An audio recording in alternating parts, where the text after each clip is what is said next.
Now, this is a good question from Cool as Women. When getting a mommy makeover, how do I know if I need a breast lift or implants? And with the breast lift, how many cup sizes will I lose? Yeah, if you're talking about, well, whether or not to do implants, it kind of depends on a couple of things. Now, when you combine a breast lift with implants, that's one of the higher complication rate surgeries there are in plastic surgery with the breast. Our rate is pretty low for getting any kind of big problems with that. It depends on how much if they have what they call grade 3 ptosis, where the nipples are actually pointing down at the floor. Mm, Usually in that case, that's too much drooping to do an implant at the same time. Specifically, it really matters how high you're raising the nipple area. So if you're raising it more than about 6 or 7 centimeters, when you do it with an implant at the same time, you run into some problems. One problem is there's can be sagging of the breast over the implant, and then sometimes people will need to get that lift redone kind of hmm early. The other problem, more serious, is that things can break down or you can get healing problems. Now, there's minor versions of that where it's just in and you just heals in. And the serious potential problem that could happen is if you get exposure to the implant. Now, that doesn't usually happen if somebody doesn't smoke cigarettes or the surgeon doesn't try to push it too hard. So when people have a lot, like, and I'll be able to tell when I see you in person, I can get a Yeah, good it's better. picture in most cases, but when I see you in person, we can determine it. So what I usually tell folks, if you're coming from out of town and you're not sure, go ahead and set it up with the implant if the coordinator thinks you might need it. They might show hmm me pictures and I can get a sense. It's always easier to downshift it and say, okay, look, there's too much drooping. We're going to do the lift only, and then we're going to put the implant later. And then they just take something away. You actually end up, sometimes you get money back because you paid more for the implant. Exactly. It's easier than having to, deal with it, going upstaging when you get there. Now, if you're doing a lift by itself, sometimes I don't take out any breast tissue, just the skin only.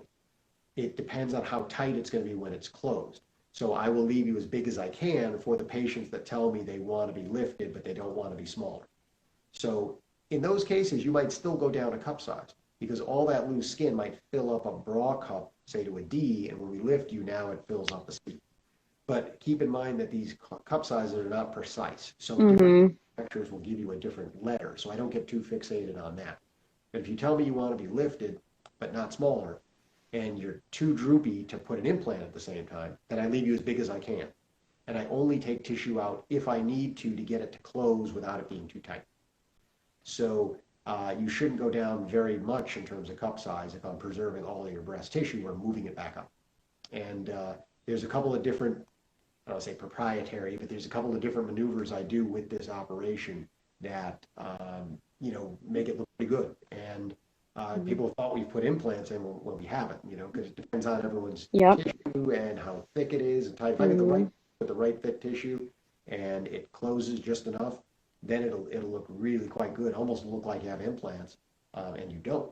Other times, the people that have looser tissue, it may sag a little bit at the top, and then we come back and put an implant in to get a little upper pole fullness. People that want to be real big and they need a lift and an implant, it's very tricky to go to a big implant in one stage.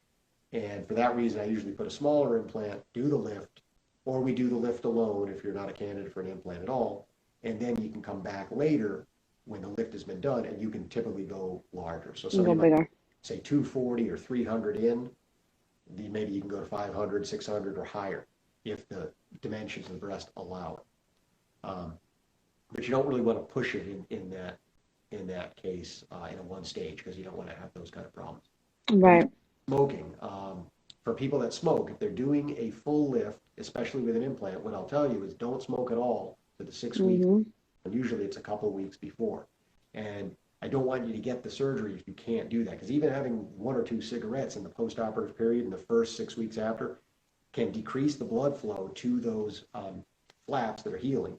And then it can cause them to, have an opening, a wound. hmm Implant in there, it's really not good if that should get exposed. We haven't had that happen in several years, actually. And for the amount of breast surgery we do, it's pretty. Right. That doesn't mean people don't get little breakdowns where the two scars come together, if they're at the bottom of the T or near the areola, but they're usually very small and they heal in and it's not a big deal. so nothing to worry about. But yeah, regarding smoking, there's a trivia question here. A T-shirt, black T-shirt. You recognize that at all? Or how about on the back here? Oh my gosh, the camel.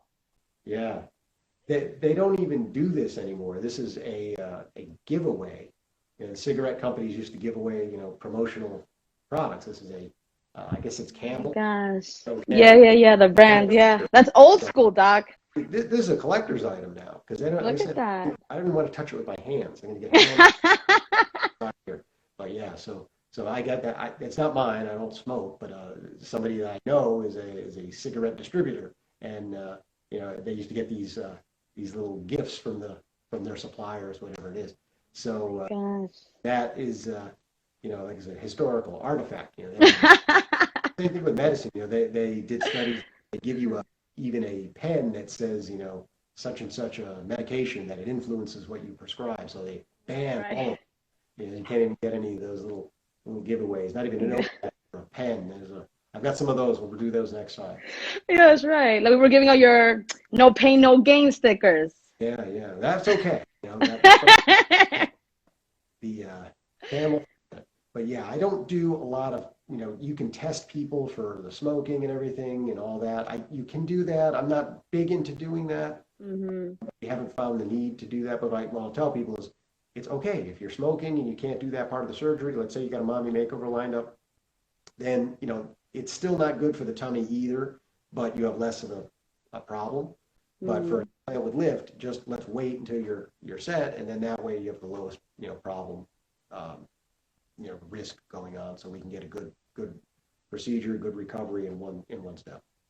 And what about it's also considered smoking nicotine when if you smoke the e-cigarettes, right? It's the same thing. Yeah, it's the nicotine uh, Mm-hmm. that leads to vasoconstriction, so the small blood vessels crunch down, and that's how you're healing. They're like little supply chains to get your cells sealing up. And while it's doing that, if that gets interrupted, then the healing breaks down and you can have a wound. And if you have That's a it. plant underneath, you can get exposure of that, so you don't want that to happen. So that's the reason. So I believe vaping and all of that, anything with nicotine, is a problem. Mm-hmm. Marijuana smoke, I don't know if it exactly has the same, I don't know if anyone knows exactly if it has the same risk profile, but we say to avoid that also. Um, and then when you get to be about 6 weeks out, the chance of a problem is much lower. So, And what about CBD? That seems like to be like the thing now. Everybody like smokes CBD or like CBD gummies. yeah, I don't know if that has a direct effect on wound healing myself. But again, if you don't need to use it, try not to in the post-op period so we reduce the risk of any issues. But with regular medications, another thing I want to talk about is when they tell you to stop medications, uh, Mm-hmm. sometimes people may be stopping medicines they don't need to stop. If you are on, say, thyroid medication, you don't want to stop that. Blood pressure medicine, you don't want to stop that. Mm-hmm. And diabetes medication, you don't stop that either. So those are special. If they tell you to stop that, maybe ask for clarification, have them run it by me, and we will check it. We don't talk really so much about stopping anticoagulation because at Miami, if you're on that, you probably can't have the surgery in that setting. So I usually handle that at an ambulatory surgery center, and those are special situations where they do stop the medication, but under the direction of whoever is giving it to them. Because if you're on a condition that needs anticoagulation, for most surgeons, you're not even a candidate for plastic surgery. For me, you could be a candidate depending on what it is, what the condition is, what we're doing, and then what your doctor says about it, and then if we can set it all up correctly. And again, not that the risk of a problem is zero, but it's low when you set everything up the right way. But yeah, not for because that usually puts people in an ASA3 status. Um, Right. and we can only do one or two in the office-based surgery setting.